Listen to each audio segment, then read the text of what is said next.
So this next slide, I had a topic on here, but a title, but I decided I'd make it a guessing game. Anybody got some idea of what the title of this slide is? Everyone's muted. Well, then I'll tell you anyway. It's putting your money where your mouth is. We've kind of talked about most of the important things we do. I wanted to spend a few slides on budget pages to show that it's not all just talk, and that we really what sets how we address priorities is how we choose to spend the money that we have. Notice that there's only a five and a few ones. We don't have a lot of money, but we do set priorities by how we pass our money around. So this was our original 4-year budget, and I'm not going to go through these slides at length. I encourage you, if you want to come back later, but I do want to make a couple highlights. This was the 4-year budget plan. This was back before sequestration, when we were expecting $951,000 a year for 4 years. A few highlights. Our grants, we expected to spend about 28% of our total funding on these IPM enhancement grants, which is, I guess, less than, previously I'd said we'd spent about 50% of our discretionary money, which in this pie chart would have translated to 40%. The budgets are down. We're also, in the new plan, we've moved some money out of competitive grants and into things that we think are important. For instance, the FIT program, the Small Farms Working Group program. Those are things that didn't used to be there that would have shown up in the grants proposal. I would like to point out our F&A, which is Facilities Administration. That's the same as indirect, or some people call it overhead. That's pretty low. 12% is not a bad deal. The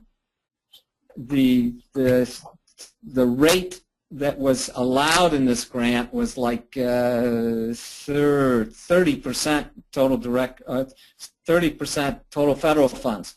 So for various reasons, we've got that rate down pretty small. I'm fairly proud of the NCSU staff rate being only 22% of the budget. Of course, there's other personnel involved in that FIT slice and in the Small Farms Working Group slice a little bit, but I think our personnel costs are pretty low in general. So that was the plan. This is how it's been. Well, I want to go into how it's been implemented for, we now have 1 year experience, but first I just have to remind you of this idea of how different projects overlap. So if you go back and look at these slides, you're going to see that things don't add up exactly to 100%. We're talking a little bit about apples and oranges here, and everything is, all these figures are solid, but if you don't pay attention to this particular slide, it's not going to add up in your mind when you come back later.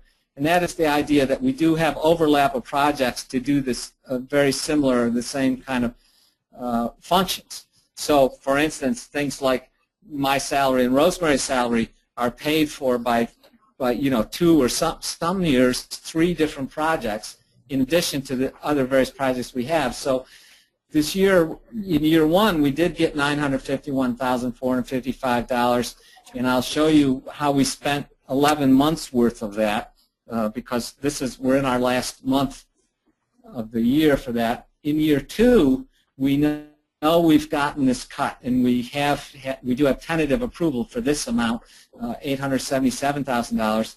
We are in a 4-year plan, but those plans get a little bit hazier in the future. We don't really know how much money is going to be there, and we're not absolutely sure they're going to occur. And then the other thing that comes in is we still had to use up the last plan. The previous project technically does not end until February 2014.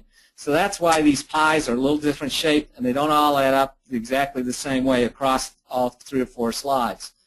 But in year 1,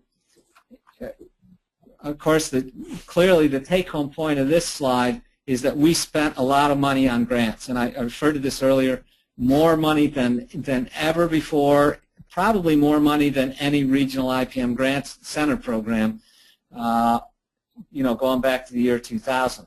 And a lot of that had to do with the fact that we were still paying with personnel costs and other important costs we were paying off with other projects, with that 2011 project, so we had more grant money available. I think it's nice that we're giving out the most grant money in year one for this 4-year project, though, because that we have the most time ahead of us to finish, to do those projects and to oversee those projects and to get in the project reports and build off what happens there. So this has been a huge year for grants. Don't expect it to be as big. Again, our F&A is pretty small. What's missing, you may not have noticed, that what's missing here is personnel. There is only 5% NCSU staff here,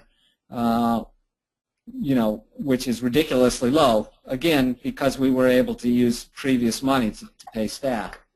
So what we're planning on, and this budget has just been approved, although we haven't got official word, but this is what we submitted a couple months ago, and what Herb Bolton told us is on its way to the awards management branch.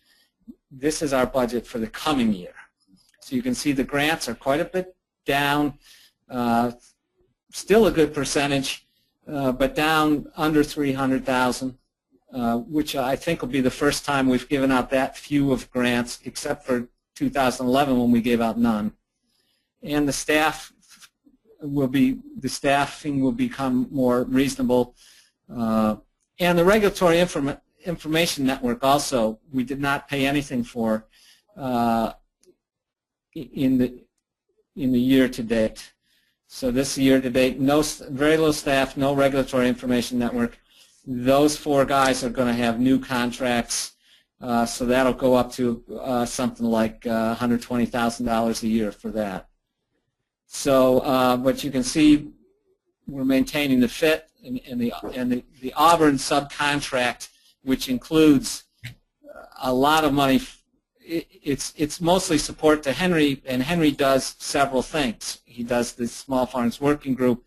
He does most of that traveling and visiting for the Friends of IPM, and he travels and puts in time as part of the leadership. So different ways of looking at things through the years, but I think gives you the big picture.